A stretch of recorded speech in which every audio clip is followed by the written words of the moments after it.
Ils ont alors le financement. Donc ils ont le financement à partir de la guerre.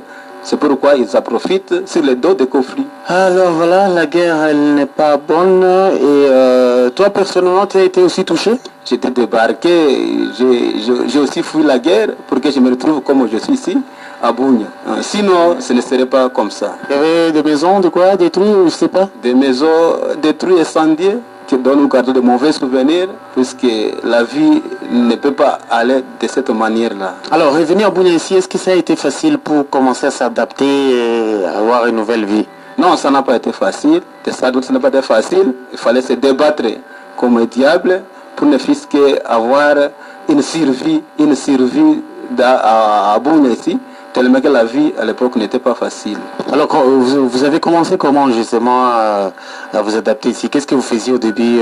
Est-ce que vous étiez venu en famille ou comment? Qu'est-ce que vous avez entrepris à faire? J'ai commencé par d'abord dans la famille d'accueil. Petit à petit, dans la famille, je me suis débattu pour ne fût-ce que sortir. J'étais seul. Alors ce n'est qu'après que j'ai commencé petit à petit à me débrouiller pour ne fût-ce qu'avoir une survie. Alors, nous allons parler un peu aussi de ta famille, peut-être de ta naissance. Tu es né où? Tu es d'origine d'où?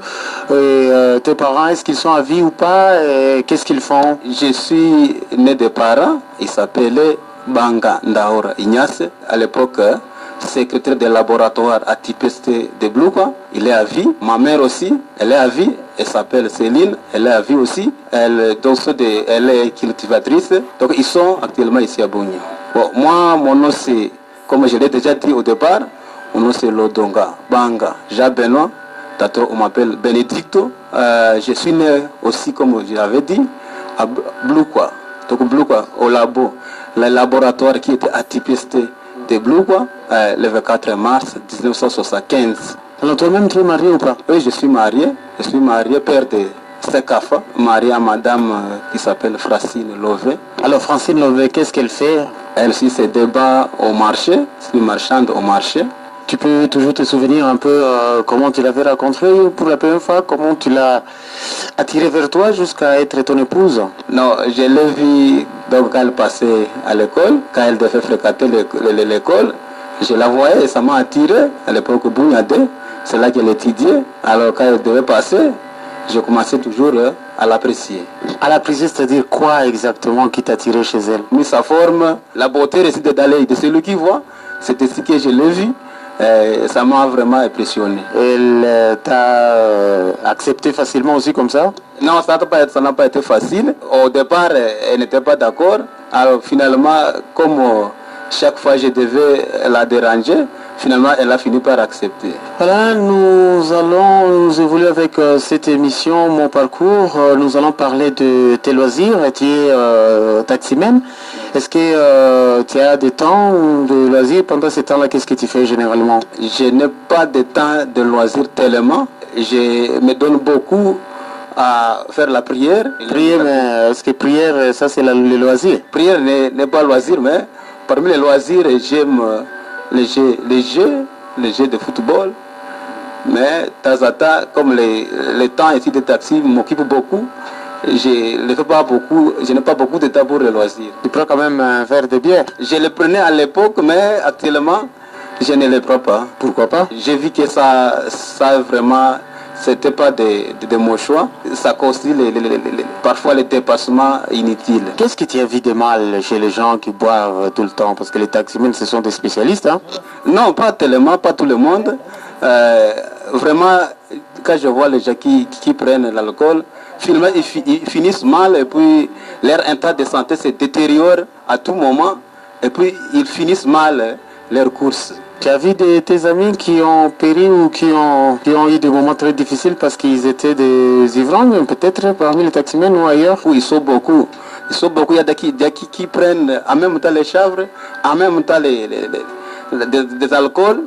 Il y a des parkings, tu sens qu'il y a le goût de drogue ici, de délicat. Vraiment, ça inquiète. Alors, est-ce que la musique aussi, tu aimes un peu écouter? J'aime tellement la musique religieuse. Donc, depuis que je suis sauvé, j'ai reçu le Seigneur Jésus-Christ comme mon sauveur. J'ai abandonné la musique profane.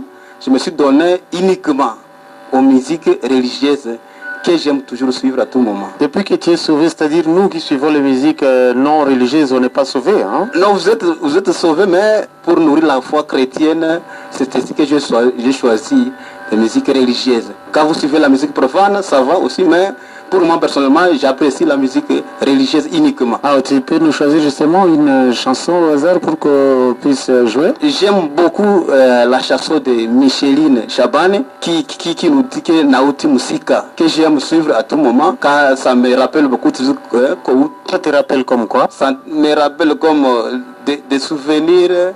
Donc je suis venu de loin. Je ne savais rien de notre Seigneur Jésus-Christ. Alors c'est ainsi que maintenant, au moins, je suis quand même chrétien. Donc on m'a tiré de loin. On t'a tiré de là. Apparemment, tu étais aussi un grand dégainaire à l'époque alors. Non, c'est-à-dire que je ne connaissais pas assez de la parole de Dieu. Je ne connaissais pas beaucoup de choses. Quand je suis venu à Bounia, j'ai apprécié beaucoup de prédications, j'ai apprécié des prières. Alors c'est ainsi que j'ai eu le goût vraiment de la prière et de suivre des chansons religieuses, comme je l'ai dit. Comme tu es taximène, donc tu suivais ça beaucoup pour tous ces pasteurs qui se baladent avec des micros derrière le dos, de quoi, vers les taximènes là-bas? Non, je le suis, mais c'est mieux d'aller suivre ça à l'église, puisque là, il y a beaucoup de bruit, et puis on ne suit pas ça très bien, puisque ce sont des pasteurs qui ne tiennent pas compte de l'entourage, de public. Alors, vous qui êtes chrétien vraiment actuellement, qu'est-ce que tu dis de ces pasteurs justement qui sillonnent un peu le marché central, les taximènes, ils vous demandent un peu d'argent pour qu'ils vivent quand même, ça peut être en nature, en espèces, j'ai vu des pasteurs pour qui on remettait des patates douces, des oignons, ceci, cela, comme ça il les va préparer. Quelle est ta lecture des choses par rapport à tous ces mondes-là? Non, actuellement, si pas actuellement, il y a deux types de pasteurs. Il y a des vrais pasteurs et il y a des faux pasteurs.